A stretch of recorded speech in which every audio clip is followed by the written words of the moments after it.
Hi, my name is Shaz Jones, and I'm just meditating on the scripture in Ecclesiastes 3 1 to 3, which says, "To everything there is a season and a time to every purpose under the heaven, a time to be born and a time to die, a time to plant and a time to pluck up that which is planted, a time to kill and a time to heal, a time to break down, and a time to build up."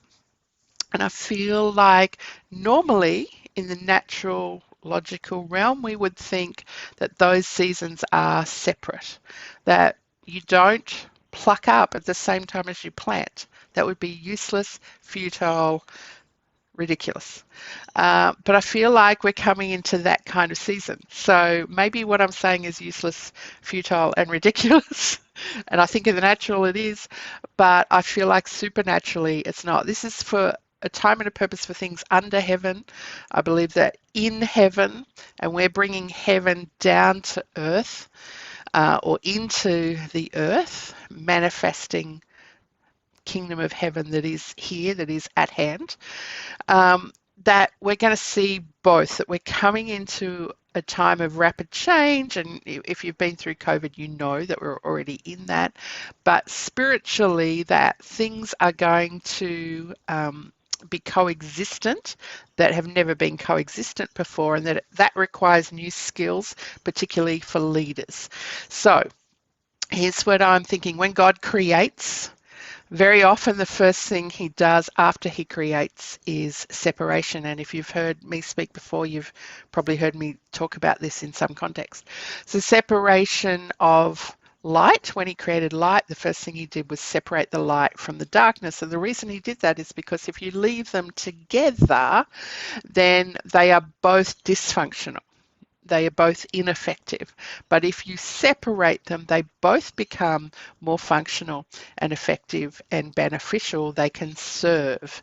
So if everything is just grey, like today, it's a kind of grey old day out there, it's not light enough to do all of the things that you want light from. So if you want to write or do fine needlework or anything, if you're aged, you need better light. But darkness also has a purpose. If you want to sleep, you want to get good sleep, then you need to have good darkness to be functional and effective in those things that are served by light or darkness. And it's the same for a lot of other things. When they're created, they need to be separated, otherwise they're not going to be functional. And one of the things that Jesus spoke about for shepherds was he said, one of the roles of shepherds is to separate the sheep from the goats, because sheep and goats are very different animals. And I know that is obvious. Thank you, Captain Obvious.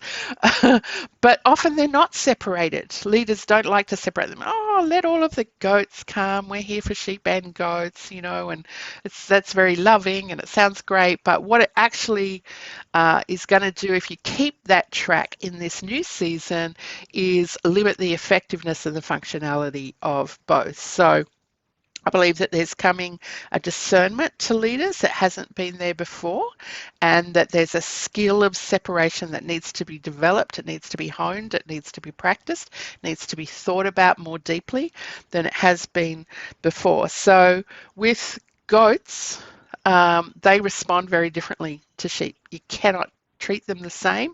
If you want the same outcomes, you'll get different outcomes if you treat different animals in the same way. And so with sheep, you might want to create unity amongst the sheep. And so with sheep, it's much more easy to create unity than it is with goats.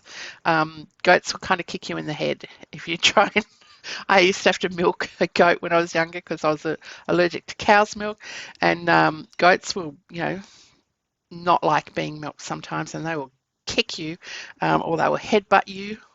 Our nanny goat used to try and sort of headbutt me all the time when I was a little girl. So you can't treat goats and sheep the same. And so, Jesus sort of said to one group, said, look, don't worry about what's happening in the world. Don't let your heart be troubled. I'm going to give you my peace. My peace I give to you. It's not like the peace that the world gives, completely different. Peace. He ministered peace. to them. But to others, he said, don't think that I came to bring peace. I came to bring a sword. I'm going to separate, fathers from children and all kinds of relationships that we think, oh no, they shouldn't be separate. They should be good. No, no, no. He said, I'm going to come and I'm going to sever things like, use a sword. I'm going to come and bring a sword and separate things. And I believe that that's what's coming. There's coming this sword kind of manifestation, this separation. And so to one group, to the sheep group, it's going to bring unity. It's going to be really much easier to create unity when you've got some kind of uniformity that you can leverage. So with sheep, you can include all of the sheep, the young sheep, the old sheep, the the foreign sheep, the local sheep. You can include all the sheep as long as there's something, that sheepiness, that you can build on. And you can create unity. There's, sometimes unity is just as effective as faith, right? The psalmist says, how good and how pleasant is unity. It can kind of, flow down to everyone and everything. It can achieve things on a corporate level that individual faith can't even achieve sometimes. So there's that beautiful unity that can come, but it has to separate out the goats first, because if you're trying to create unity from completely different animals, it's going to be really difficult and impossible, I believe, in this coming season. And so for some business leaders, that might mean leveraging the vision that you have and making sure that everyone on your team is connected to that vision, has some value placed on that vision. If they don't, it's going to be very hard for you to create unity. It might be around a product group or something. Some things that before you may have bundled together, you may have to separate out. And like I see like a picture of pie, you used to sell the whole pie and now you're just selling one slice of it. Sell the slices, don't sell the whole pie. For some of you, it might be completely spinning off one of your businesses, listing that separately on a stock exchange as an IPO, or getting separate investments. But I believe that there's this coming leadership skill of separation and the discernment that's needed to come along with that has to be developed in this season. So if you have any comments or questions, if that resonates with you or you think it's completely illogical and irrational, whatever, then please leave a comment below and I'd love to continue the conversation with you. Thanks for listening.